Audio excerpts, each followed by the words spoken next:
Was that just some kind of fancy opening transition for our inaugural live stream? I hope so. I planned it to be that. I won't know till I watch the stream again.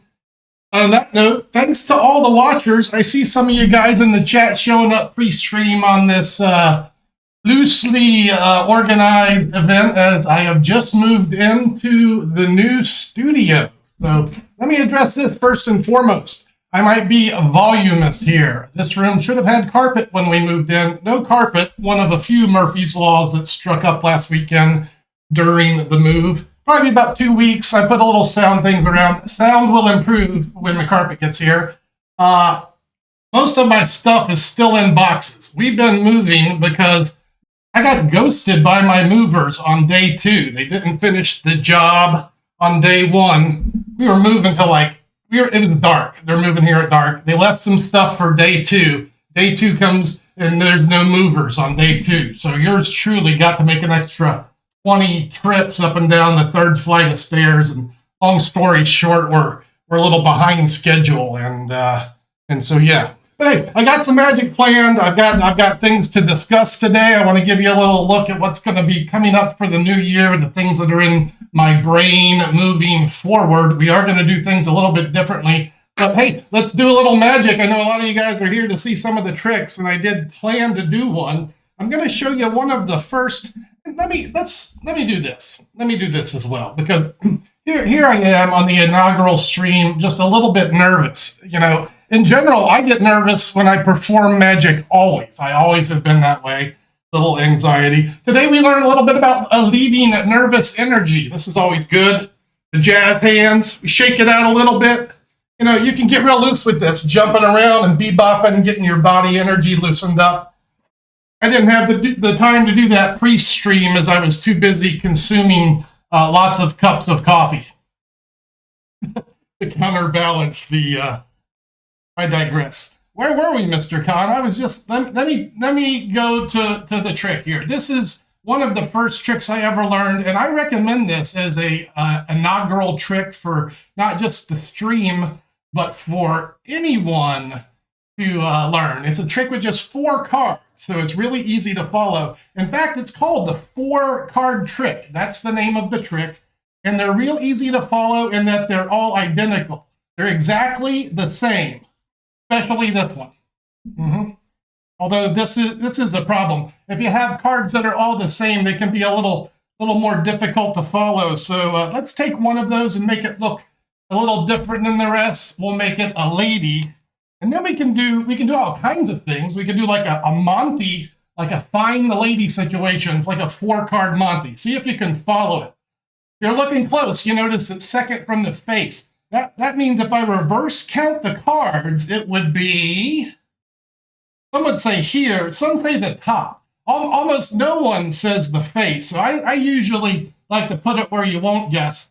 That might have been kind of fast. I know I'm moving kind of quick. I'm talking a lot. Let me do it the easy way to follow. I'll leave the queen face up in the packet. This will allow you to track the lady. Let's see, that's a card and a queen, a card and a card. So the queen is 3rd from the top of the packet. Should be easy to follow unless I give it that Vernon twist. And then, what do you know, Joe? There's no queen there. Yeah, it's not a queen there. In fact, she's nowhere to be seen, nowhere at all, unless I need her back. And I do for the big finish. So let me just get her right back. Yeah, the big finish where I tell you how the trick works. I'll show you how it works. It's a marked card. It's not the jokers that are marked. It's the queens that are marked. And I marked this one subliminally on the back. You could, if you liked it, maybe hit the heart button. This would be a good indication to subscribe to this stream if you haven't done that yet. Comments are always welcome. And always, if you can share the magic, that helps the algorithm help me find you and kindred spirits as well. And if I haven't said it, and I know some of you might be a little bit late to the party as this is a somewhat impromptu stream, greetings and salutations, kindred spirits. Welcome to our inaugural stream from the new studio. I'm going to talk about this trick a little bit. I see some good comments. Jason wants me to do the hard stuff right off the bat. That trick's packed away, Jay. So, Yes, quality should be improved. Of the stream, I see complimentary comments. I'm now in control of my destiny. I'm no longer in a dining room with sunlight coming in, et cetera, et cetera. And as things move forward and I get a better grasp on this space that we're in, then quality will continue to improve. So y'all stick around with me for that. Let me talk about this trick I just did. It's based on the works of Alex Elmsley, and as a loose, actually very close interpretation of Alex Elmsley's 4-card trick. Now, on Wednesdays, my tradition is to teach magic. I'm not going to teach that trick, but in the link below in the descriptions in the thing down there, I put a link to my history lesson of Alex Elmsley and his 4-card trick. You can learn about the Elmsley count. You can learn the trick I just did. It's very attainable. I learned it from printed instructions when I was a teenager. I'm sure y'all could work your way through it with a little video help, and that's the name of that tune. So that's the 4-card trick. Thank you, Alex Elmsley, for that and so much more that you did for our art. So, moving forward, let's talk about the new year, Mr. Conn, and what my plans are. As mentioned, on Wednesdays, it was tradition for me to teach magic here, and I will be doing a little bit, just a smidge of that today, as to not dishearten students expecting to learn something. We're going to talk about the French drop. We're going to talk about how to make your French drop better, and then how to make it completely fooling. That's coming up in just a minute. That will be a regular occurring thing on this stream, but it won't be every Wednesday. So here's the goals. Here's the goal. Goal number 1, I want to do more performing than teaching. Originally, I was thinking I can do 50 magic shows this year. And then I thought, Doug, that's insane. So I just cut it down to 26. So over the next year, I intend to do 26 magic experiences in long form. Some of them will be themed, some of them will be live, and they'll be about 3 to 5 minutes, three or 4 tricks. The idea is to showcase more of a professional style of performance and a longer execution. Give myself a little more time, and let's see what kind of magic we can make happen on the long form. So I hope you enjoy that. That'll be half of my time. Other half will be broken up between magic lessons, where I still will be teaching probably once, maybe twice a month. 3 lessons will return, like the Alex Elmsley thing I talked about in the description. That's a history lesson. We learn about some of our great magi from the past, the magicians that influenced me. Those will be coming back more often. And lastly, we'll continue to do the lives, although know this, I am going to focus a lot of my live attention onto we're pivoting just a little bit. I've been there already. We're going to go to Twitch and do our thing over there. Man, I am just a babbly babblerson today. Yeah, Twitch. I'll be playing the Hearthstone collectible card game. That's something I've been doing for the better part of 7 years. I love that game. It's what I do. I also play online poker, and I'll be playing some tournaments live online. I won one over the holidays. I won an Omaha 8 or better tournament. Small field, but I binked one for the win. And that's going to be happening on Twitch as well. If you don't follow me there, do I have a thing? I think I do. This is where I'm at Conjure. That's where I'm at everywhere. On TikTok, on Instagram, on the Twitch. And if you haven't followed me there, if you're interested in Hearthstone or poker, or if you just want to hang out with me more a little bit, then that's where you can find me. All this wonderful chat's going on. I love to pay attention to you guys. I've got a few more things to talk about, and then we'll do some Q&A. I do always like to give some time to the forums here, and my plan is to hang out till about 3:30 today. Someone asked what time it was. 3 p.m. Central Time and my time zone. Will you follow me? Oh, let me talk about the memberships. First of all of you that are a member, thank you so much. Thank you. It helps the puzzle. Second, the bottom phase, the Conjurer Plus, this will be the last month for these members to, in particular, book a live lesson. I've simply become too busy to accept more students. And as the students I've spoke to, you are now just a friend of mine and welcome to hang out and chat anytime. And I thank you for being part of my evolution towards the next thing, The door's open anytime you want a little lesson, just let me know. But yeah, the $19.99 level, just level down to the $4.99. You'll get all the tutorials. And if you want to hang out, you know where to find me. If you found me already, you know where to find me.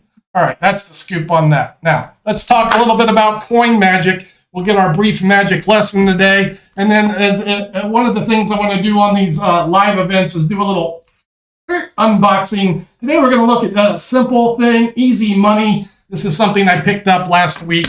I don't know if I've opened that or not for the stream. I barely played with it, but explain. I'm not going to explain much today. Here's what we're going to talk about. We're going to talk about a coin vanish. Now, when I advocate coin vanishes, hard for me just to perform for the mirror there. I rarely advocate the vanish I'm about to talk about.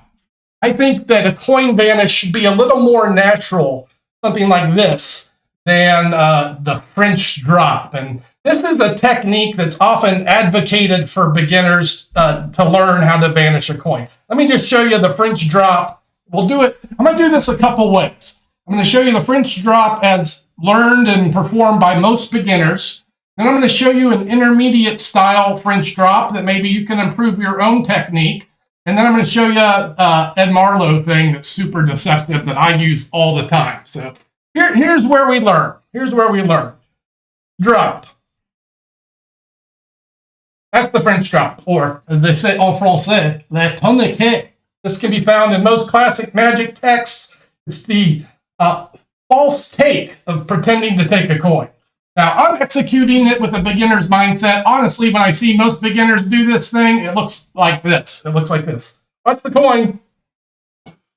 It's just done very, very unnaturally. So if you do this move, let's take a look at the intermediate technique where we might have a coin that's held a little more naturally. We can integrate some a better handling, maybe a little finesse that makes the move look a little more natural. So I'm going to suggest that we quit holding the coin in this fashion, which is really unnatural. It's almost never held this way. And we can just transfer this to a side grip, okay? A side grip. And this makes a little more sense in that if one were to take a coin at the edges, he might look at it this way, right? This is maybe the only time you would hold a coin like this, I think, where you're going to look at it like this or maybe show it to your audience. So if you're going to use a French drop handling, keep in mind, why is the grip there? Why is the grip there?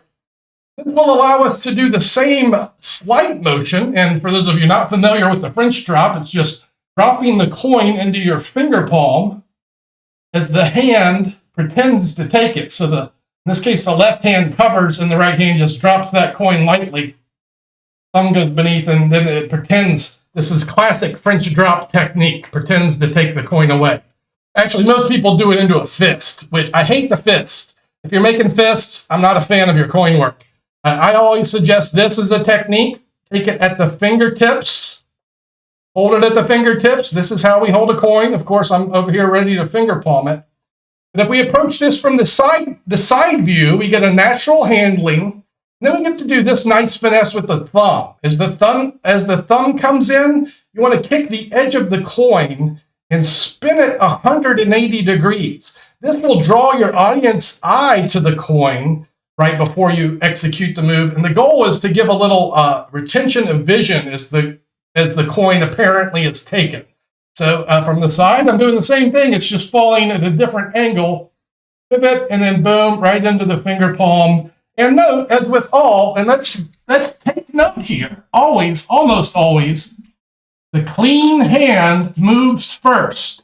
The clean hand moves first. So in this case, if we're doing a French drop here, I'm covering and then I'm moving the taking hand because I'm not palming. That's the clean hand. My palming hand is going to remain static, drawing the audience's attention away with the moving hand, and then my palming hand can move down. So there's another lesson. So we get a little glance, we pivot the thing to get that retention, we move the clean hand first, and now we make the coin vanish. And those are a few ideas that you can take that, that old clunky, don't do that anymore, okay? Don't point either. Pointing is not really good. there's a lot of pointing going on. And if you're a pointer, I'm pointing at you now. Stop pointing. Find something else to do. Maybe this. Maybe have a pen in your pocket, right? That's a bad choice. But so now when we do Le Tourniquet, we reach for the pen and make the illusion of clumsiness before it vanishes. And this is how we could motivate our moments. Now, I usually motivate them by going to my sleeves and such, but you need to grab another object. That's a better alternative than pointing. Saying that. And I just I did my screen. How do I undo this? You don't know. I'm in the full screen interface. I just uninterfaced it. All right, now I'm going to bamboozle you lightly. Let me see if I can get this close up a little bit. See if I can Doug for the president of the Magic Circle. I think I'd have to move to England for that. So when I do the French drop, here's how I use it. As I said, I'll make the coin jump up my sleeve. Whoops, that's exposing Conn. I'm getting used to my angles on these cameras, folks. Sometimes it goes down the sleeve and comes back. When I use the French drop, here's how I do it. Goes, another flash. Where are we, Conn? Where are we? Here's the French drop. It vanishes.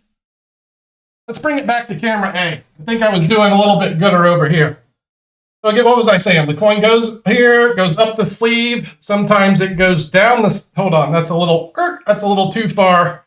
And then sometimes the coin goes all the way.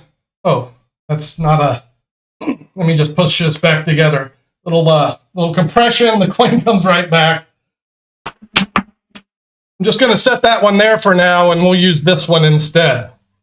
All right, this is what we're going to advocate. This is the Ed Marlow Spider Vanish. This is Ed Marlow's French drop.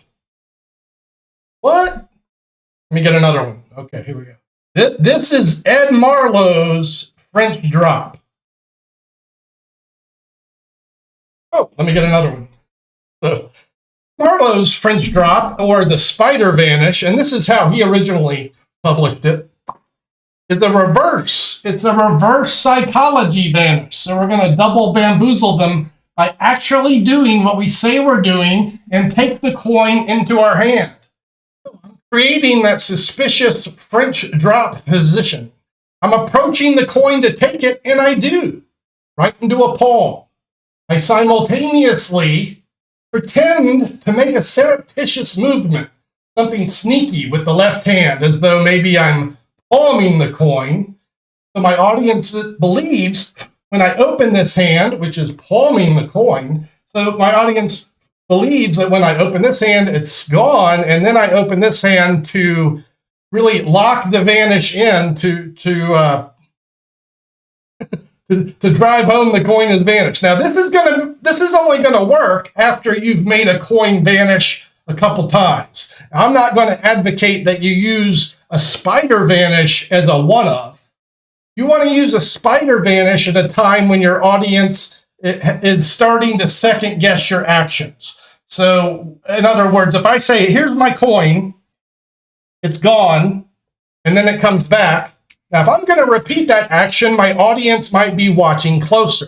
So now they're watching closer, I can say, watch the coin disappear. It vanishes completely, and then it comes right back. This is the Ed Marlow Spider Vanish concept. And Ed would do this into a thumb palm, which is pretty easy, just approaching that French drop coin and thumb palming it there in the crack of the thumb, making that a suspicious movement with the alternative hand, and then throwing the coin away and then opening the other hand to show it's gone. So I feel like I've babbled enough about the French drop and some of the alternatives for you to consider. I believe the Ed Marlow Spider Vanish was originally published in maybe Bullseye Coin Tricks. Bullseye Coin Tricks, let's go there. If you want to research it, but you could probably do your Google and check it out a little bit deeper. Whew, been talking a lot. Got to refill the mana juice. I love seeing the chat active. If y'all don't know, we do have a Discord. I don't know that I put the Discord link into this thing. Maybe someone reminds me in the comments below. If you need the Discord link, ask me. I'll zap it up there. If you'd like to hang out and discuss magic things with kindred spirits outside of the YouTube forums. We're waiting on you there. We're waiting on you. There's Caleb with good suggestions. If you're watching and you haven't offered some algorithmic appeasement, a little like for the video or subscription, that's always helpful. You know, it lets the algorithm know we're doing something good. And I thank you for that as well. Moving into the new year, I'm going to need all the love that I can. You know, one thing that I didn't mention, which I do should, is that at conjure.com, which is where I excel the magic wares, I have curated magic lessons there as well. Going to be expanding the inventory there significantly. I've been in talks with some of the salespeople at Murphy's Magic, my magic distributor, and I'm kind of moving away from the affiliate thing I was doing, and we're looking at getting all those things in stock in the magic shop, which is right behind me. And if this wasn't such a mess, I'd flip the camera around and show you. We'll get maybe a closer view of the studio next week. We could show you. Let me get this off. Off, I say. There we go. Can we do a little more? Oh, that's the wrong camera.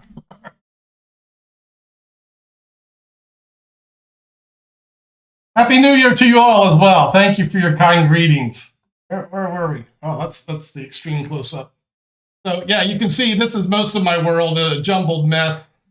There's the old posters. That's a privacy screen over there. This will be used for some of the short forms. I'll be using this corner a little bit differently.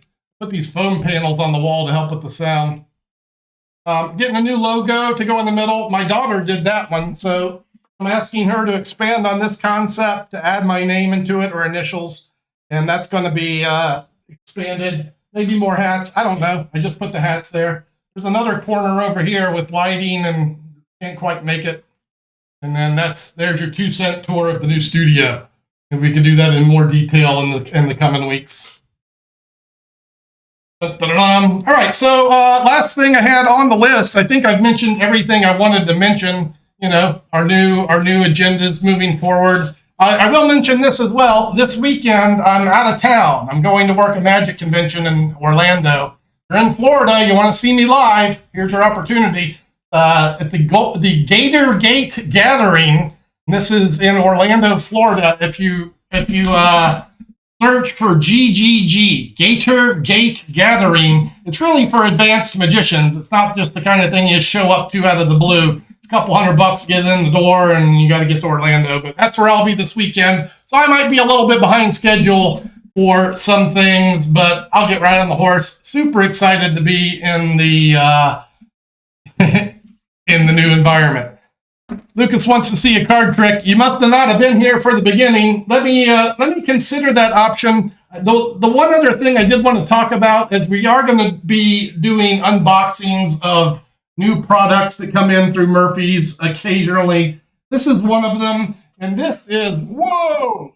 This is not as much of a trick as it is a utility prop. Maybe I can set it up and try and do something for this. I bought this for my street work as a busker. It's a gag that I'll be doing. And like most things, when you're palming, I'm palming. Look, when you hold something alternatively, it looks natural. So in this gag, you would be talking to the tourists, and you would say, yeah, you got to be careful around here because of the pickpockets. You never know when one of them might get your wallet. Oh, that's my wallet. I must be good at this. So that's the gag. It's a gag that you steal someone's wallet as though you're able to secretly sneak it out. And it's basically just a wallet that packs small but plays big. So it's a wallet that fits almost in my closed fist, right? And then when I need it to appear, it's right there. And it's a pretty good looking wallet. It's not, I'll tell you what this is an advancement on. The precursor to this is a Tom Burgoon gag. Tom Burgoon is a comedy magician from the Northwest, I believe. He crafted this out of sponge. It was a sponge wallet, and sadly, it looked like a sponge wallet, right? It looked like, if you got a close-up of any kind, like this one, you get close up at it, it looks like a wallet, right? I mean, that's not suspect that it would be in my fist. You know, when you think of wallets with money in them and such. And I've seen some interesting applications with this where they do some transpositions using a coin. And honestly, I haven't even made it to the tutorial on this thing yet. As with most Magic Murphy's props. Oh, maybe you could screenshot that and go take a look. They'll give you video tutorials with how to work with it. Here's the bottom line on these things. If I find a new piece that I add to my repertoire, these are the pieces that get added to conjure.com. So over the next 2 weeks, these are all the things that I'm going to get in. The cups that I use, the professional props that I use, that's what I'm going to sell at conjure.com. I'm not going to carry a bunch of BS that I don't use and that I just want to make money off of. Not what I'm about here. Yeah, T. Lakis wants to know if it lasts well. Ask me in a couple weeks. Let me get out there and street perform with it for a while, and I'll tell you when I know more. You see about doing a card trick for Lucas here. then we'll do some Q&A. Oh, you said you had the Speed Loader Plus coming. You'll love that thing. I'll tell you what I do with it is I load from the front pocket. This is the illusion of being prepared. Just so you know, bud, I load from the front pocket into that thing. So I keep the wallet right here, and I use the lowy palm coming off the top of the deck. So it's the thumb that kicks the top card into a bottom palm, I call it a bottom palm, to a left-hand palm. So I'm here hanging out. When I need to get the card, I'm like, right? So I'm here. And now all I have to do is go right to the front pocket, and boom, it's loaded right in there. So it's a very economical palming situation, right to here, and then boom, right into the pocket where I load from the front. They're going to say load from the hip or from the back pocket. That works if you want to load from the back pocket. But I'm telling you, that front pocket, that front left pocket is the way to go. Let's use the Grateful Dead cards. I need a deck that's all here. I'm pretty sure these are. Is this so scrambly? Oh, that's why, because I was moving all over the place. We're looking at all your mess, Mr. Conn. This would be helpful. These are pretty, huh? I don't know if this LED, I don't know if that is picking up the beauty of this deck of cards. It's a very interesting deck, these Grateful Deck cards. Theory 11. Can we have some quality in the stream, please, Mr. Conn? Apparently we can't. That's about how they look anyway to most deadheads, if you know what I mean. And I think you do. I'm going to do a little bit of a lie to you. I'll tell you some loose lies. To that, I just need a few cards here. Ooh, that's interesting. Yeah, let's use that one. I don't even know what I'm looking at. What is that? Interesting too. I'll use that one as well. I'm now going to do a trick that not even I knew that I'd be doing. So let's see how this will go. 4 cards impromptu from the Grateful Dead deck. Of course, I'm lying right now. Yeah, I'm a pathological liar, but not really. 4 cards. En français. Oh, wait. Let me introduce you to the Le Spécial. This is the main card you want to keep your eye on. This is the... You know what it is? It won't focus on that Grateful Dead. Let's just go back to here. You guys can see it here, right? It says the Grateful Dead on it. Grateful Dead playing cards. So just keep your eye on that card. And what I'm going to do is reverse count them so that that card comes to the top. Can anyone say Elmsley count? So there's the Grateful Dead card. We opened with an Elmsley count trick. I'm going to place that card on the bottom. Now, if I do a little magic, it looks like it comes to the top. It looks like that because when I say I put the Grateful Dead card on the bottom, I lie. I don't really put it on the bottom. So yeah, it's a lie. I told you I'm going to lie. Here, let me explain this. If I put it on the table, I can also make it look like it comes to the top. And I can do that because when I say I put it on the table over here, that's a lie. Now, I've done this trick for a while. I've had a few people accuse me of using all the same cards. So ever since then, I do. I like to use these Grateful Dead Theory 11 cards. Yeah, it's a little bit different than the Grateful Dead deck cards.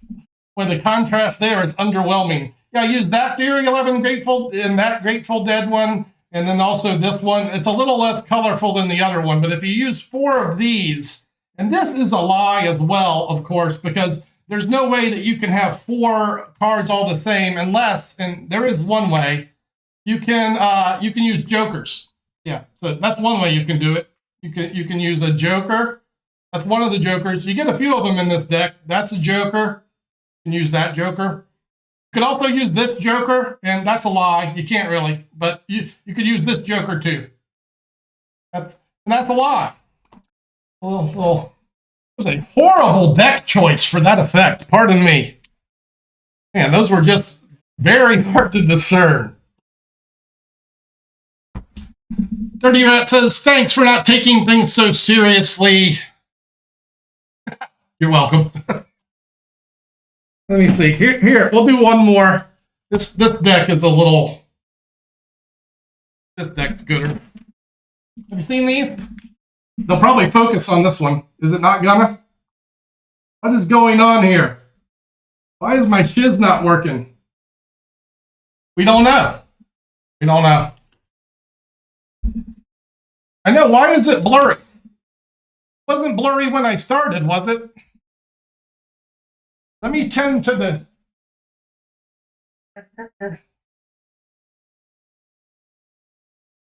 Yeah, see, like it's not blurry now, right? I go in here. There we go. There, I wonder, it's probably the Grateful Dead cards that blurred it out. That's what happened. It had some Grateful Dead. There we go. Why was it doing that before? We don't know. Because technicals. Look at Ouch My Shans coming through with the super chat. With the Happy New Year's and thanks for the magic. Thank you very much for your kind donation.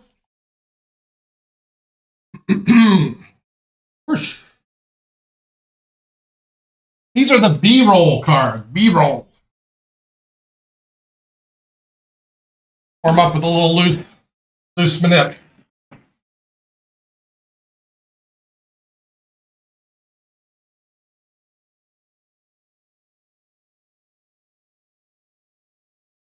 Perfect. Let's get the jokers out. I think I have some jokers in here. Who asked for this trick anyway? There's one. I think it was Lucas. We'll have Lucas do this. Let me put the jokers together in the middle of the deck. So we'll put one next to the other and put both of them together in the center of the pack. So there they are together. And Lucas, you asked for this. I'll need you to just name any card in the deck. Yeah, it probably thinks my hat's a focus point. You're probably right, Jason. So Lucas, the heat's on you. Hurry up and take your time. Any card in the pack, whatever card you name, I'm going to make appear between the 2 jokers. That's right. 52 possibilities, 1 card appearing between the 2 jokers. Yeah, I'm pretty good at what I do, but I have no social life. I don't get out much. So lots of free time, you know what I'm saying? Fortunately, I'm married to the love of my life, so it all works well. All right, at this point, I'll defer the card selection to anyone willing to type in the name of a card or looking for a card, any card to appear between the 2 jokers. King of Spades. Oh, we got there. We got there with the King of Spades. If you're not typing the King of Spades, you're typing the wrong card. All right, King of Spades between the 2 jokers. Done.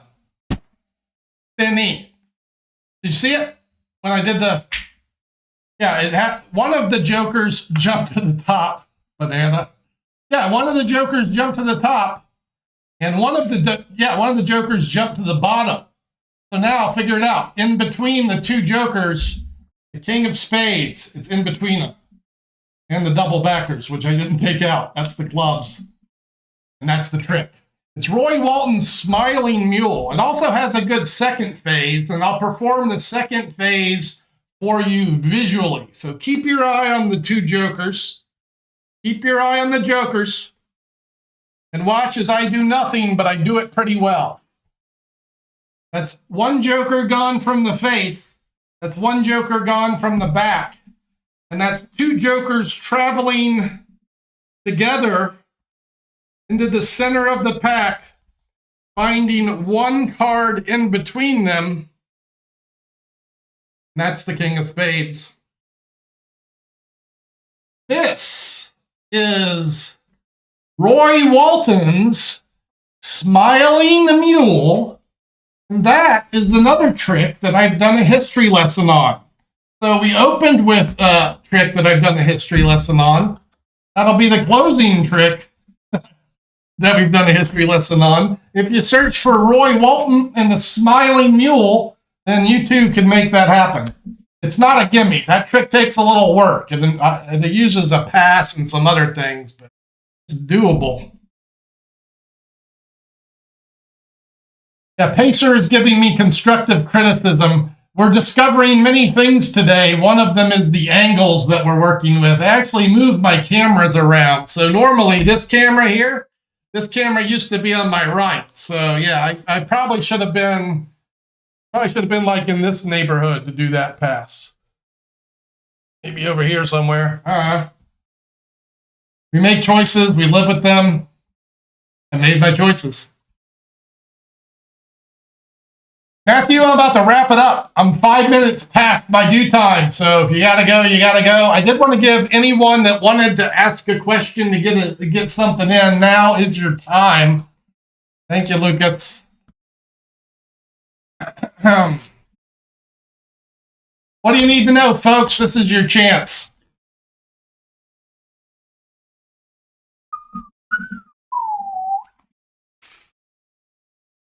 For those of you unaware of the playlists that contain the information I speak of, the tutorials, the history lessons, you can find all of that on my main page. I've tried to categorize everything into a learnable fashion. And also note, as mentioned earlier, I do some of that at conjure.com. So you can go over there and learn easy card magic, intermediate card magic, coin magic, palming. So if you want to pick up some of those techniques I was talking about in conjunction with the French Drop, etc., that's a place you could do it. Also on the tutorial playlist. Gareth wants to know, can anyone do these tricks? Well, I think I'm living proof they can. I'm one of the most clumsy human beings on the planet. I spill constantly. There's no way I should have ever found my path to being a sleight of hand magician. So it does take some practice for some of the things, but it doesn't have to. So it can be easy, actually.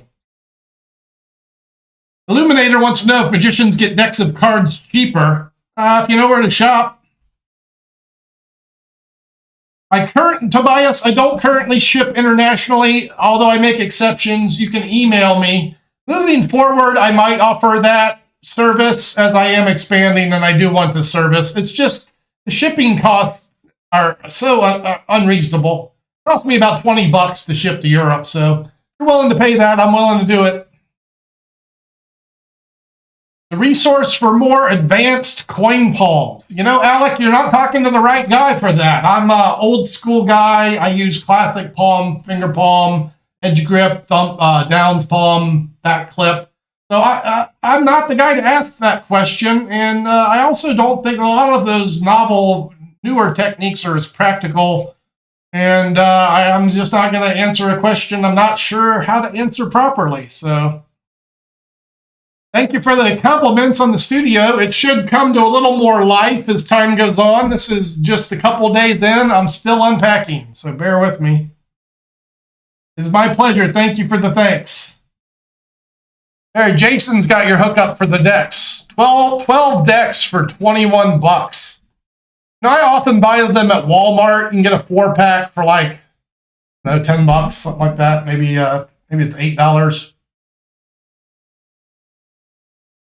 Illuminator, you are quite welcome, and thank you for sharing that kind word. You know, it's like knowing that people are paying attention to the art again because of my minor efforts gives me a warm spot in my heart. Thanks for being one of them. So Good wants to know, how do I manage hecklers? I manage them before they heckle. In general, The way I present myself is non-confrontational. And so I really don't get heckled that much. It's like, why would you want to heckle a grandpa? So it just doesn't happen for me that often. When it does, I generally will kill them with kindness. Sometimes I will integrate them into the show. It really depends on the situation. The worst thing I would say that for me would be to start a heckle battle. So if need be, if it gets ugly, I'll ask the audience to join me and we work it out together. Dad, I'm done prestidigitating. I've done a few card tricks today. I'm sorry if you missed them, but the stream will be up for review if you want to watch them. And Wizard, I cannot recommend a place to buy a physical copy of my book currently. There is a chance they'll be reprinted. Stay tuned. Big fan from Kenya. Love that. It's so cool to be, in an international situation now. I spent so much of my life pigeonholed, tunnel visioned. I had my goals, I had my focus, and it was the size of a toilet paper tube. And now I get to think about people in Kenya sharing the arts, and Philippines and India, and Germany and UK. I know you're out there. I thank you for joining me. It's just so cool, and thank you.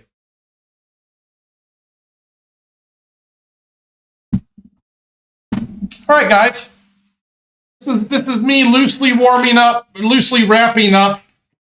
I'll try one last thing for those that wanted to see a card trick. This is something I put together last week for the shorts. We'll try this. Oh yeah, you're late, Antonio. You're right at the end here, but at least you get to see one trick.